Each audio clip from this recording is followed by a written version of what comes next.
They'd funded my brother's failure, left me drowning in debt. Now they want to meet my daughter, but I unveil a truth they never expected. Imagine your own family betraying you, funding your siblings' dreams while leaving you drowning in debt. What if years later, after ignoring your success, they suddenly want back into your life? But there's a twist.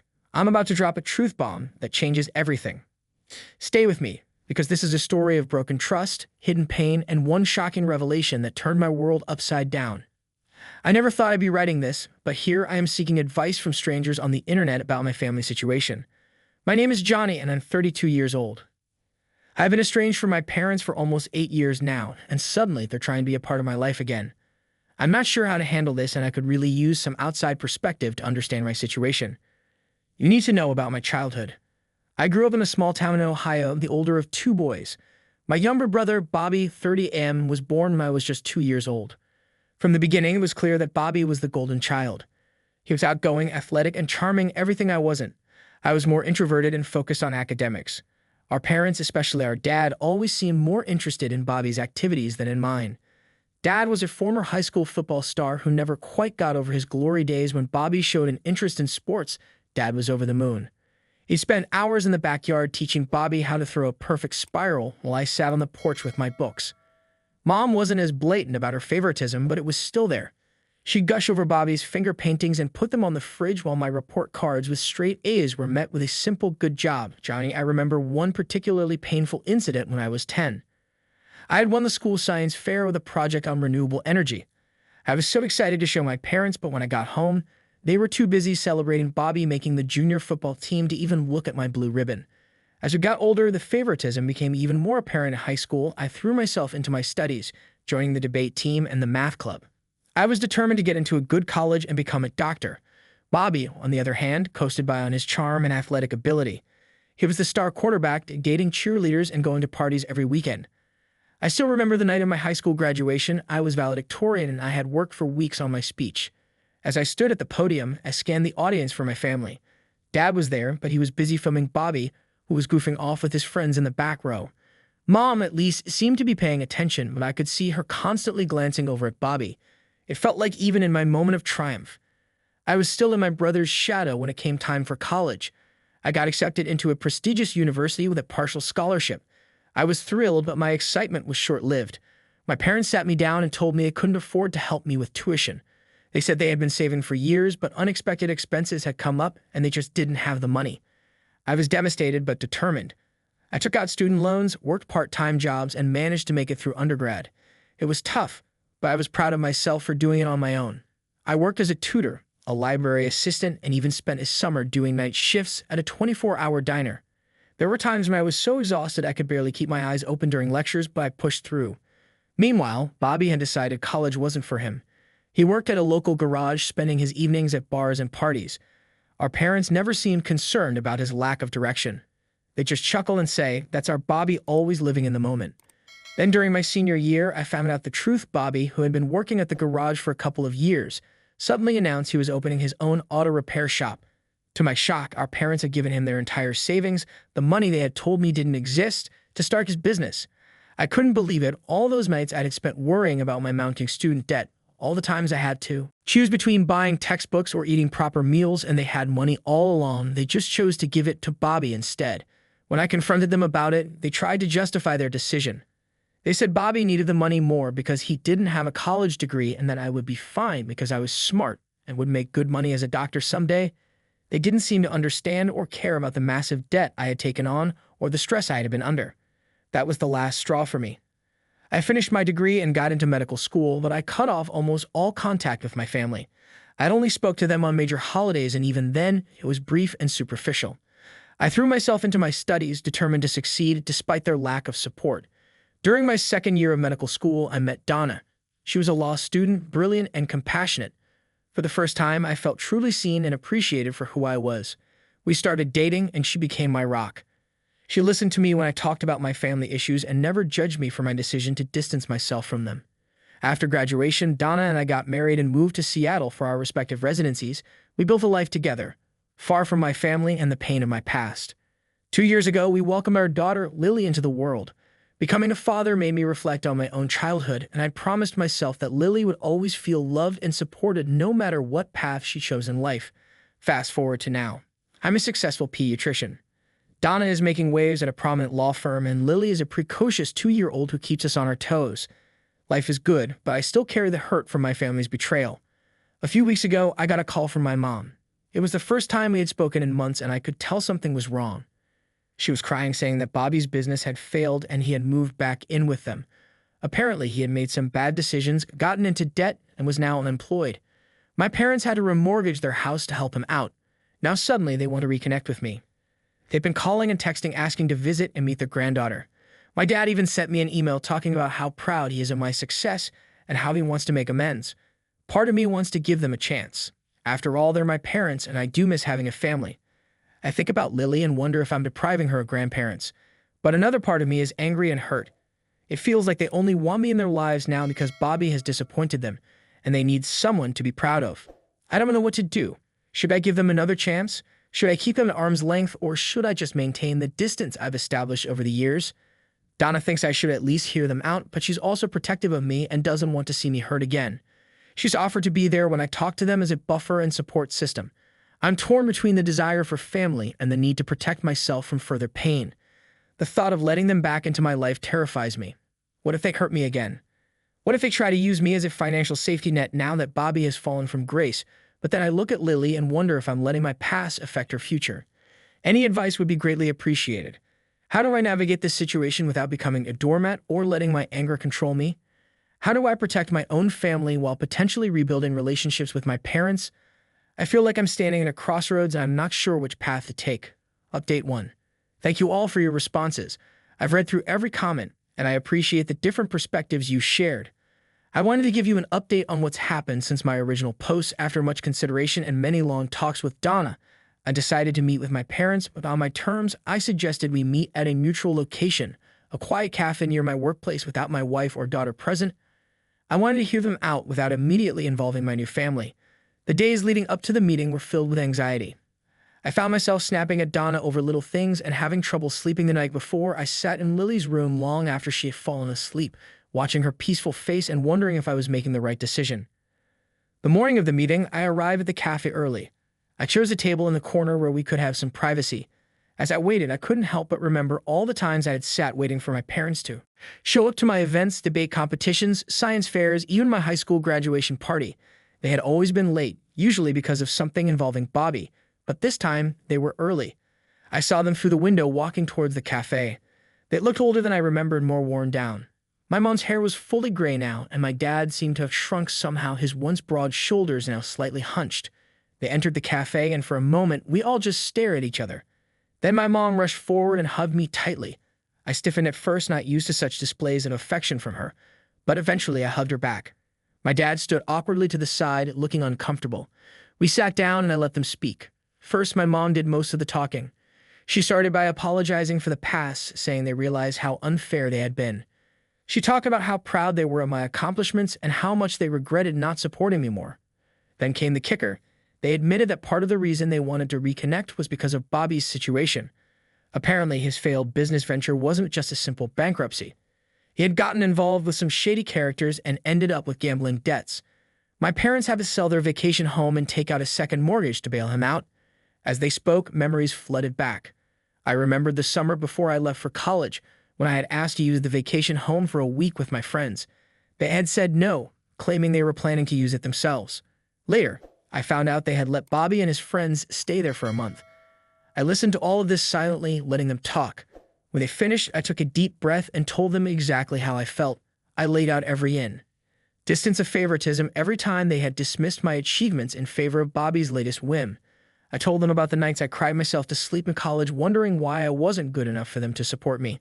I told them about the time I had to sell my laptop, a high school graduation gift from my grandmother, to pay for textbooks, how I had to work night shifts at a diner during college, coming home smelling of grease and feeling exhausted while they were funding Bobby's partying lifestyle. My dad tried to interrupt to defend their actions, but I shut him down.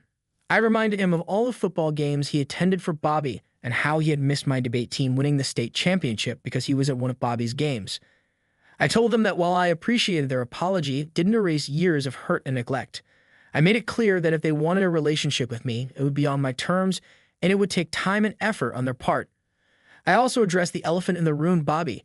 I told them that while I sympathized with his situation, I wasn't interested in being his safety net or in competing for their attention again. My life, my wife, and my daughter were my priorities. Now, as I spoke, I could see the pain and regret on their faces. My mom was crying silently, and my dad looked like he had aged 10 years in the span of our conversation.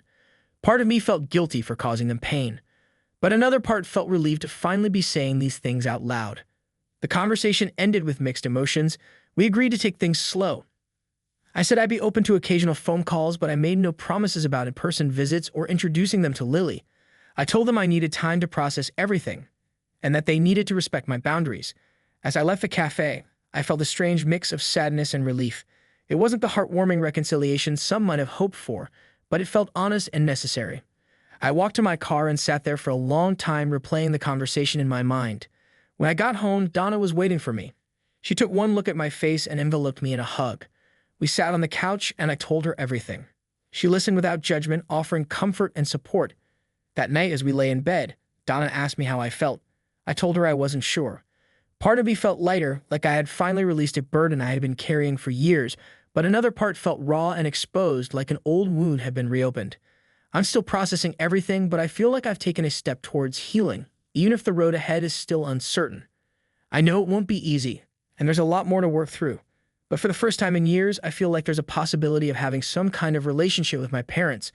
Again, I'll keep you updated on how things progress again. Thank you all for your support and advice. It's given me the strength to face this situation head on. Update 2. It's been about a month since my meeting with my parents, and I wanted to give you all another update. Things have been complicated. True to my word, I've been allowing limited contact with my parents. We've had a few phone calls, mostly short and somewhat awkward. My mom has been trying hard, maybe too hard. She calls more often than I'm comfortable with and always wants to know about Lily. I've had to set some boundaries there, reminding her that she needs to earn the right to be a grandmother.